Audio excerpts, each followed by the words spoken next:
ini saya nggak bisa ngaji. Kalau kita ngaji kitab, waduh, saya mah ngaji kitab Suryani aja. Karena kayak saya bisanya bahasa kitab Suryani. Umati fi innaka ya Rasulullah sallallahu alaihi wasallam. Wa maqali innar rahmatan alam fa'ali innar rahmatan dunya. Allah maqali innar rahmatan. Rasulullah maqali innar rahmatan imam. Ma faqal akayama fi ma Allah.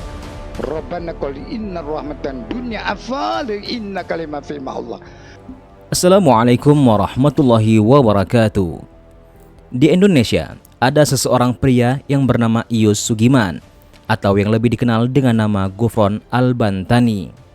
Pria ini mengaku sebagai ulama yang paham dengan bahasa Suryani yang selalu ia katakan.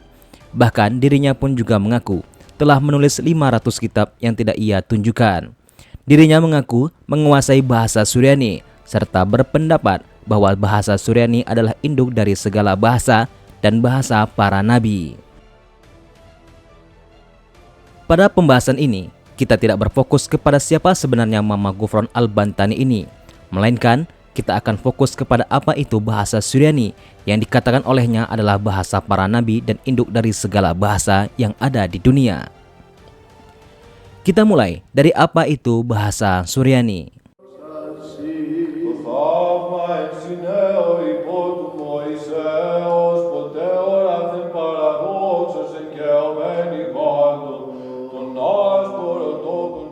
Bahasa Suryani merupakan sebuah bahasa Aram Timur yang pernah dipetuturkan di sebagian besar wilayah yang terletak di wilayah Bulan Sabit atau Timur Tengah, termasuk di dalamnya adalah negara Irak, Suria, Lebanon, wilayah Palestina dan Israel, Yordania, Mesir, serta daerah utara Kuwait, daerah tenggara Turki, dan bagian barat Iran.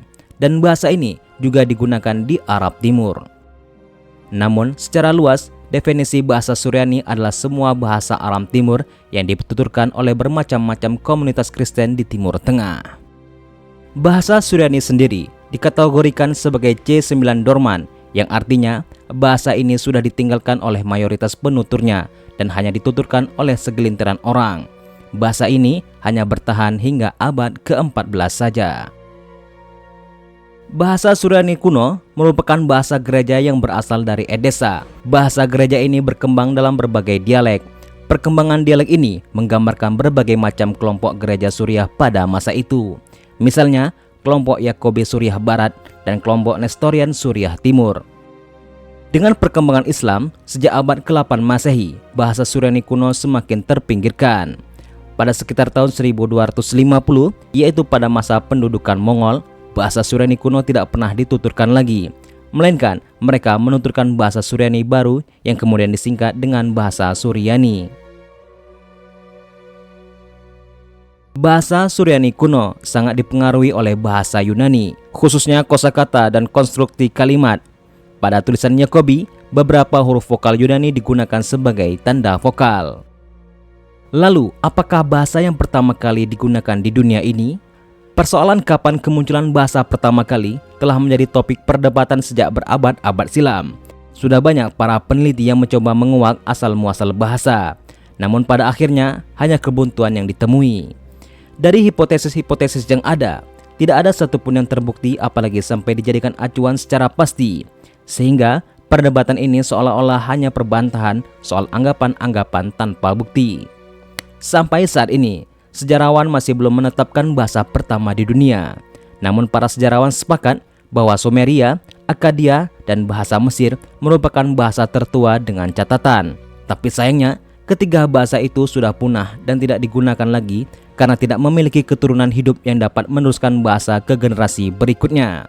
Saat ini, tercatat ada lebih dari 7.000 bahasa yang digunakan di seluruh dunia dan salah satunya merupakan bahasa tertua di dunia.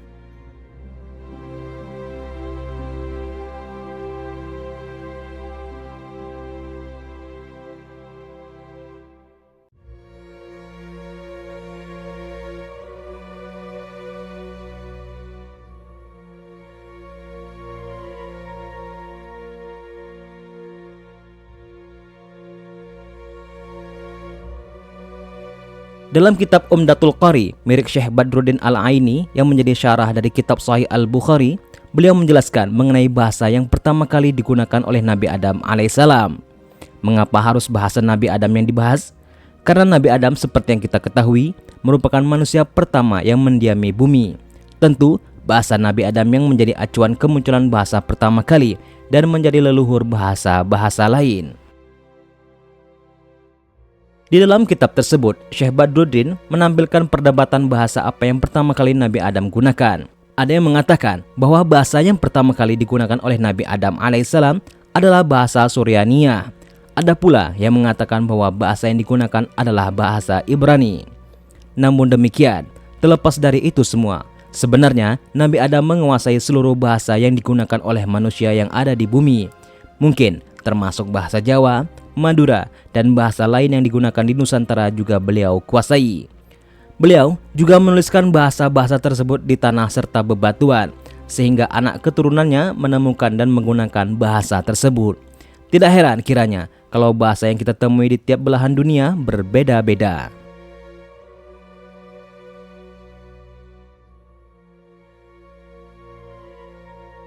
Namun, sebagai seorang muslim, kita meyakini bahwa awal mula bahasa ialah bahasa Arab. Hal ini diperkuat dengan peristiwa tobatnya Nabi Adam alaihissalam kepada Allah. Saat itu, ia berbahasa dengan bahasa Arab. Ketika wahyu pertama kali turun kepada Rasulullah juga berbahasa Arab, dan malaikat Jibril juga berbahasa Arab. Sebagai kesimpulannya, yang pertama, bahasa Suryani bukanlah bahasa para nabi, karena Nabi Adam saat di surga berbahasa Arab, dan Nabi Muhammad sendiri juga berbahasa Arab. Dan kita tahu bahwa ada beberapa nabi berbahasa Ibrani, bukan Suryani. Yang kedua, bahasa Suryani tercatat sebagai bahasa yang telah ditinggalkan sejak abad ke-14. Bahasa Suryani ini merupakan bahasa minoritas Kristen di timur Turki, Irak, dan Suriah. Para ilmuwan pun tidak mengetahui secara pasti bahasa apa yang pertama kali ada di dunia. Bahkan mereka tidak memasukkan bahasa Suryani sebagai salah satu bahasa tertua di dunia. Jadi, statement dari Mama Ghufran tentang bahasa Suryani tidak sejalan dengan fakta yang ada.